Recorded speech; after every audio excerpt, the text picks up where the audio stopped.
Hello friends, welcome back. This is Mehjabeen, and in today's video I am going to recite the poem Ode to a Nightingale.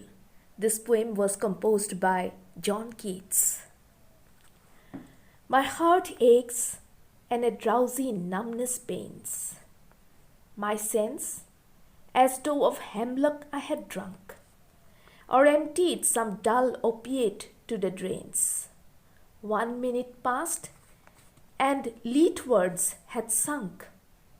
It is not true envy of thy happy lot, but being too happy in thine happiness, that thou, light wind dryad of the trees, in some melodious plot of beechen green and shadows numberless, singest of summer in full-throated ease.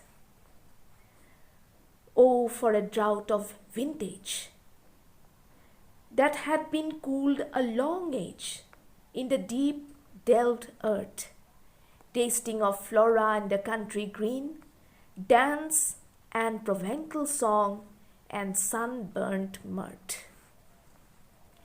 Oh, for a beaker full of the warm south, full of the true, the blushful hippocrene, with beaded bubbles winking at the brim, and purple-stained mouth, that I might drink and leave the world unseen, and with thee fade away into the forest dim.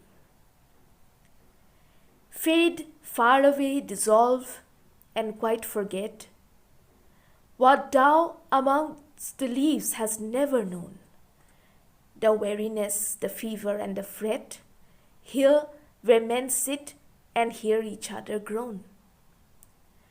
Where palsy shakes a few sad last grey hairs, where youth grows pale and spectre thin and dies, where but to think is to be full of sorrow and leaden-eyed despairs, where beauty cannot keep her lustrous eyes, or new love pineth dim beyond tomorrow.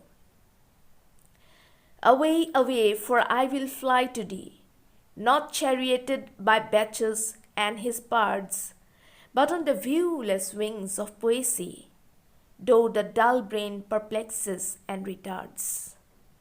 Already with thee tender is the night, and haply the queen moon is on her throne, clustered around by all her starry face. But here there is no light, save what from heaven is, with the breezes blown, through verdurous glooms and winding mossy ways. I cannot see what flowers are at my feet, nor what soft incense hangs upon the boughs, but in embalmed darkness guess each sweet, wherewith the seasonable month endows the grass, the thicket, and the fruit tree wild, white hawthorn, and the pastoral eglantine, fast fading violets covered up in leaves, and mid-May's eldest child, the coming musk rose full of dewy wine, the murmurous haunt of flies on summer eves. Darkling I listen, and for many a time I have been half in love with easeful death, called him soft names in many a mused rhyme, to take into the air my quiet breath. Now more than ever seems it rich to die, to seize upon the midnight with no pain. While thou art pouring forth thy soul abroad in such an ecstasy, still wouldst thou sing, and I have ears in vain, to thy high requiem become a sod. Thou wast not born for death, immortal bird, no hungry generations tread thee down.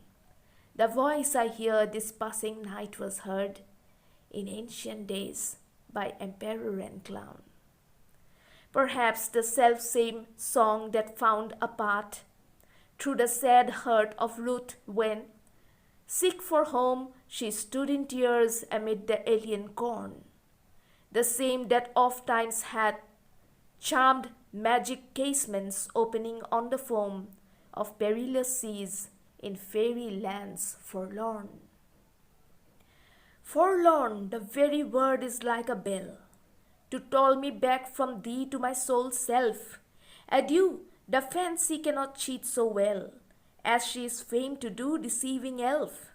Adieu, adieu, thy plaintive anthem fades past the near meadows, over the still stream, up the hillside, and now it is buried deep in the next valley glades. Was it a vision or a waking dream?